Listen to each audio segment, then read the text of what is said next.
Hey everyone, welcome back to another video on my channel here. This one is going to be discussing natural deodorants, as well as why many people have switched over to using natural deodorants, the benefits of doing so, and why you may want to consider using natural deodorants yourself. If you haven't already done so, make sure you hit the thumbs up on this video, give it a like, add it to your favorites, and share it with a friend if you think information around natural deodorant is going to help them as well. Otherwise, if you're not subscribed, make sure you do so and hit that bell icon. That way you can get notified of any new uploads whenever they come out. So let's get into the benefits of natural deodorant and why many people have switched over to using natural deodorant and the hype around this type of natural product. About you, but sometimes I do get excessive sweating, and my wife is very quick to let me know about any sort of smell, odors that are coming from that. Usually it's when I'm out running around with my dog, running up and down hills, hiking, or if I'm training, or just generally outside being active in the summer heat. Because of all this, I have to apply deodorant pretty regularly. I would say once or twice a day I'm putting on different types of natural deodorant, but over the past couple months I've been using Fyodor natural deodorant, which you see here. And I'll be reviewing this a little bit later in the video after we get into some of the reasons why I've been using natural deodorant and why many people are considering switching over to natural deodorant. First, let's talk about the difference between deodorants and antiperspirants, because a lot of people think they're the same thing and that the term is interchangeable, but it's really not. So let's break down the difference between the two. The simplest explanation is that deodorants will help block body odor, but they don't actually prevent sweating. That is what antiperspirants are all about. And typically antiperspirants will contain aluminum, which now there's a problem with aluminum that a lot of people are discussing, and this is having to do in large part with the hype around natural deodorants. Now, aluminum in its application through antiperspirants basically just blocks your sweat glands, and that prevents you from sweating. Aluminum-based antiperspirants are actually pretty effective because of the fact that they do block the sweat glands and prevent the excess excretion of sweat from those glands.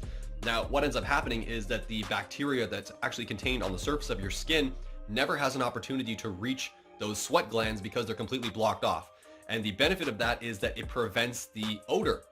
So you don't have secretion of sweat from the glands because they're blocked. You don't have bacteria getting up in there. And as a result, you just simply don't have the odor that you get normally coming from your armpits when you have high levels of activity. Deodorants, on the other hand, typically don't contain aluminum, but rather have various types of fragrances that help mask odor from emitting from your armpits. They've also been known to use various properties and ingredients that help combat the bacteria that break down sweat. Many of the popular all-natural deodorant products will actually use all-natural ingredients, and ones that are specifically antibacterial. An example of this could be tea tree oil, for instance, or there's actually many other different types of essential oils that could be applied that are beneficial in terms of eliminating odor and reducing bacteria. Now, some of the main reasons all-natural deodorant has become increasingly popular over the years is as follows. There's been many claims that aluminum, the active ingredient in most over-the-counter deodorants and antiperspirants, has actually been associated to or linked with cancer and the development of Alzheimer's disease. The theory can be traced back to 1965, when scientists found that rabbits, when injected with high doses of aluminum, developed the same tangles, which are twisted fibers of tau proteins which build up in the cells of the brain and can actually lead to Alzheimer's. Though the absorption of aluminum in non-natural products such as antiperspirants is relatively minuscule, it's actually negligible if you really think about it. You're not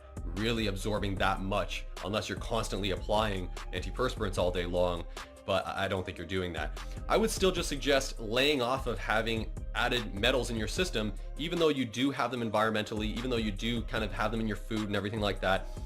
It's just safe to not have excess aluminum, and that's just my opinion. Let me know your opinion. Comment down below. Do you think it's better to be safe than sorry with regards to using all natural products versus ones that do contain aluminum or other preservatives? The second negative association of aluminum, particularly when used in antiperspirants as an active ingredient, is that the application of that on the human body over time can actually increase the risks of breast cancer. This theory is relatively simple and straightforward in the fact that it came about because a lot of people will apply antiperspirants in the upper right quadrant of their armpit.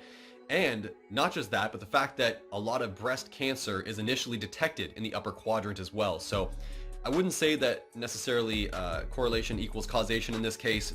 It's hard to really associate the two, and there isn't much research supporting evidence around the fact that using antiperspirants with aluminum will lead to breast cancer.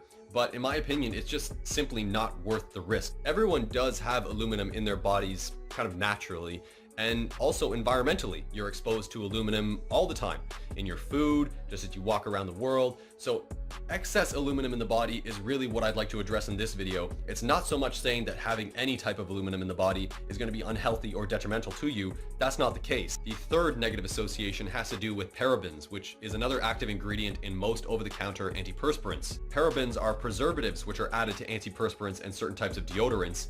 And the downside of these is parabens can actually mimic the activity of estrogen in the body's cells. And it has been reported that parabens can actually be found in breast tumors, though there hasn't actually been any link between that and cancer directly.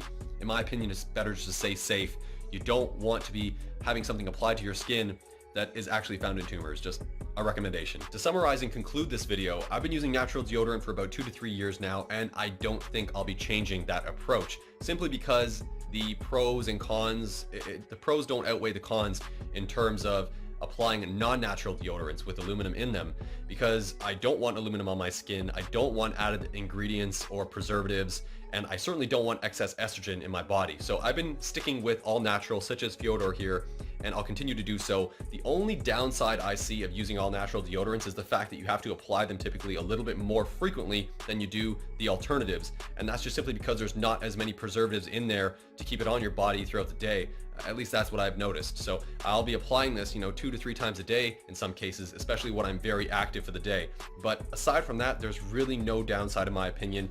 This stuff smells great. The price on natural deodorants is reasonable and it doesn't really break the bank. So I would say that it's worth making that investment and switching over to an all natural product if you haven't already done so. I've talked about using all natural shampoos and conditioners and soaps and body washes before. So this just makes sense to me.